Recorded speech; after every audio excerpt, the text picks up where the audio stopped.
Hello, my name is Steve, and today I'm going to do something a little different. Turn my hand around. I already have a rub in, so it's because I can snuff. So I'm not going to throw one because I already have one in. This is kind of an off-the-cuff video, so it'll be even less thought out than my normal videos, which is kind of an achievement if you think about it. But I'm going to be talking. I'm going to be playing and commentating on the song "Copperhead Road" by Steve Earle. Pretty sure I'm saying that right. Listen, I know people who pronounce that. I know people in real life who have that last name and pronounce it early as well. But according to Google, it's Steve Earle. So I'm going with the Steve Earle. Uh, Listen, Steve Earle is a good songwriter, and Copperhead Road is a good song. And I gotta admit, it's a little nostalgic for me because I've loved it ever since I was a little kid. Not this little, but you know what I'm saying. And I'm going to be talking about it. Disclaimer, I know fuck all about music theory, but I can appreciate a well-written song, and I'm going to talk about that. Hopefully you guys can hear it. If you can't, then go listen to it, uh, and pause it when I talk.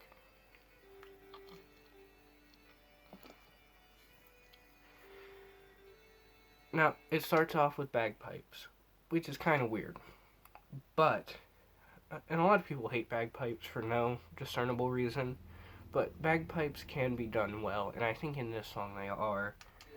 And this song starts off with the bagpipes. And it starts off with the drum, and then the mando. Listen, Steve Earle can play a mandolin. And the mandolin in this song, the mandolin is the backbone of this song. And, I've seen covers of this song without mandolin, and it just doesn't work. You need the mandolin for this song, because the mandolin, it gives that, I don't know. Like I said, I don't know anything about anything. But the mandolin, it really just makes the song, musically speaking.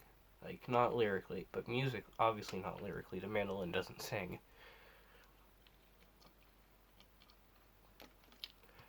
But, yeah, the mandolin is the most important part of the song. And, before the singing starts, you get this, I don't know. I don't know how to put it, okay, I'm just gonna stop there because I have no clue what I'm trying to say. Well, I know what I'm trying to say, I just don't know how to say it.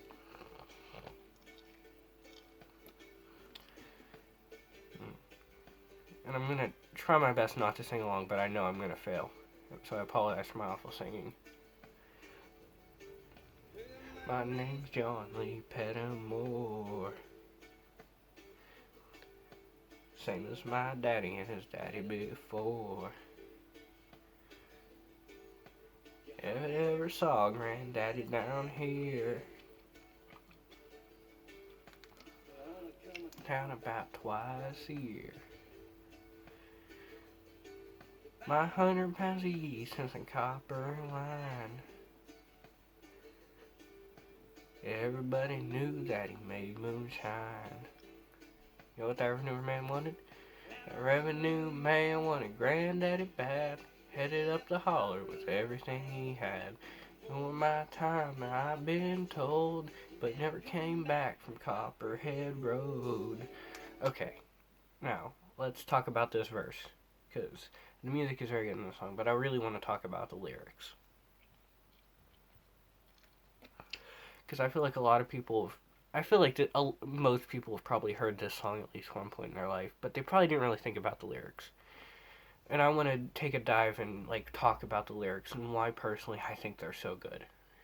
Now, I'll make it clear, I have a soft spot for songs about moonshining and moonshine. I wonder why. But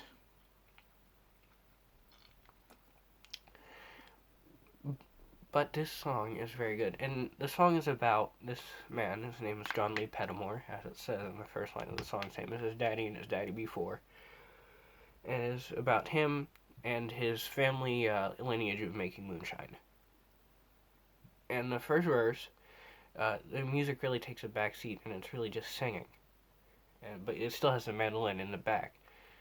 It's perfect. But and is from the first verse of the song we establish that his family is good at dispelling the revenuers. I don't know why I said that like that. My internal accent kind of slipped out. I apologize. Revenuers. There we go. And, that comes back later in the song. Don't want to spoil it, but it does come back later in the song, and what, in my opinion, is an amazing verse. But yeah, basically, the revenue man wanted Granddaddy bad, so what Granddaddy do? Killed them all. Well, he doesn't that flat out say that, but it is heavily implied. And, moonshiners aren't exactly known for their accommodation of people who want to stop their moonshining.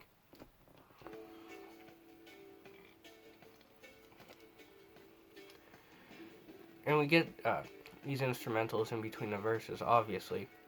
But, most songs work like that. I don't think I really need to tell you that. And in the beginning, like in between the first and second verse, it's pretty low key. And, it's just there. You get the drums, you get the mandolin, and, and whiskey in the second verse now. Dodge. Bought it in an auction at the Mason's Lodge. County Sheriff painted on the side. The shot coat of primer, and then he looked inside. Well, him and my uncle tore that engine down. I still remember that rumbling sound. Came around in the middle of the night, heard Mama crying, knew something wasn't right. We headed down to Knoxville with the weekly load. You could smell the whiskey burning down Copperhead Road. Okay. That verse, honestly, in my opinion, is the weakest verse of the song.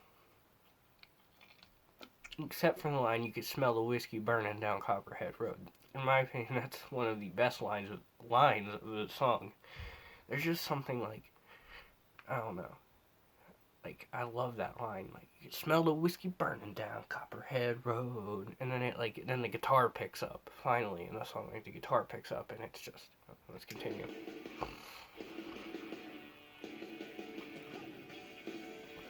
And we get the guitar, and now we get this, I don't know how to explain it, but it's just it makes you want to move. Makes you want to do white person dancing, like white person shoulder dancing, like I am doing currently.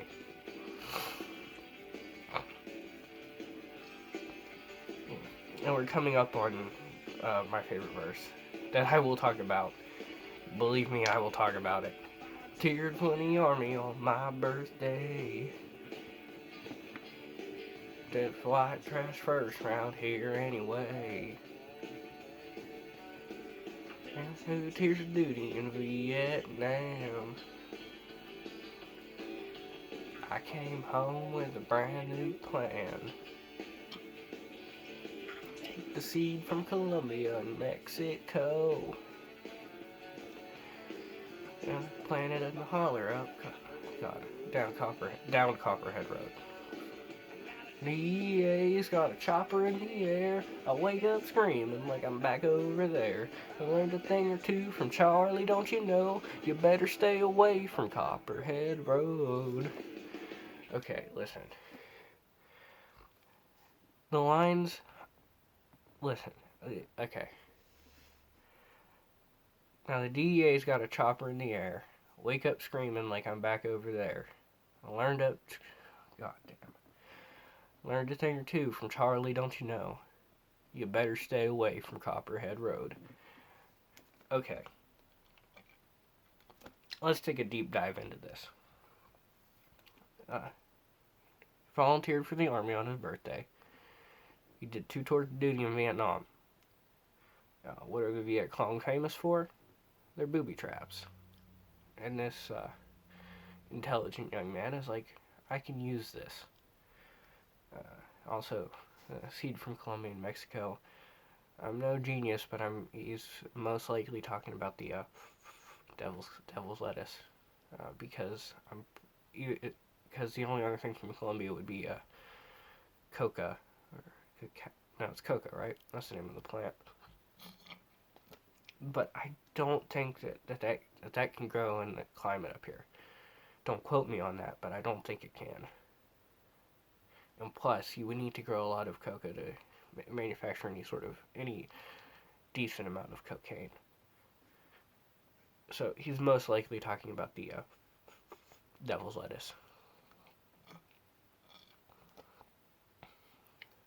And you know, and then let's talk about he gets, the DEA is trying to come get him. So the DEA's got a chopper in the air, and he wakes up screaming like he's back over there, because the sound of the chopper. That's a common thing with like Vietnam veterans with PTSD, is the chopper really, sound of a chopper really gets to them.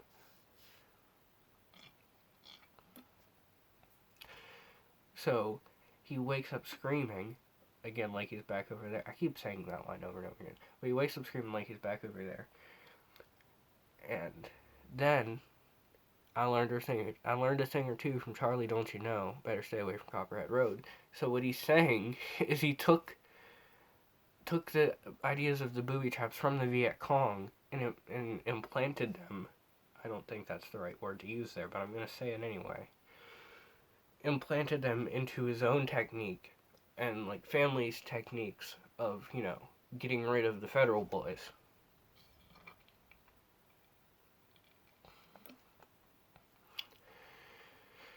So the DEA gets killed, or at least fended off. Now, this is so good. Like, I like analyzing lyrics in songs. I like thinking about them, and a lot of songs, they like you don't even think about it. You don't even really listen to the lyrics. And for the longest time, when I listened to the song, I just listened to it and had a good time. I didn't really think about the lyrics. But then I started thinking about the lyrics. Like I said, I've loved this song since I was really little. But once I started thinking about the lyrics, so my love for the song just grew even more. Because they're very well written.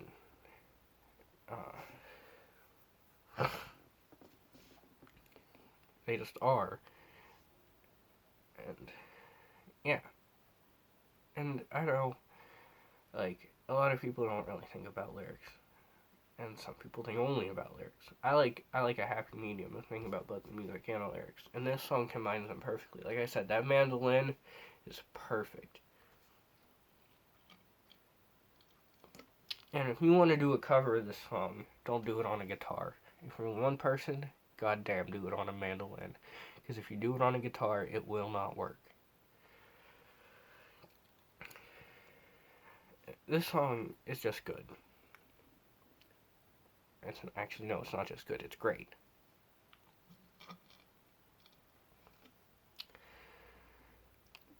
And I don't know what I'm trying to say. I'm trying to think of things to say, but it's hard. My brain doesn't work.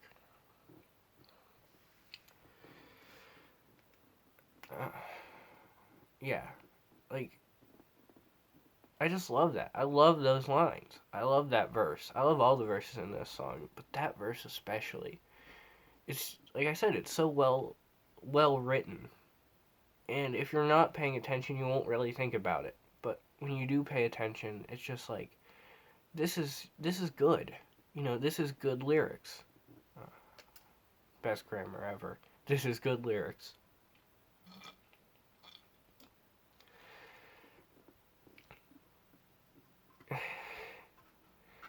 Yeah, I don't know what else to say. Go listen to this song. It's great. Steve Earle is a great musician, by all means. But this song especially, it's so good. There's still some... May as well let the song finish playing as I'm talking.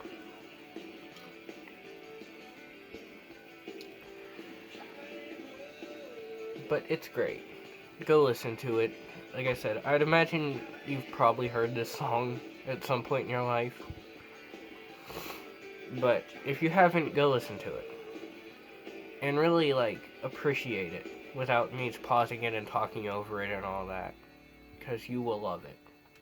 And that's a guarantee.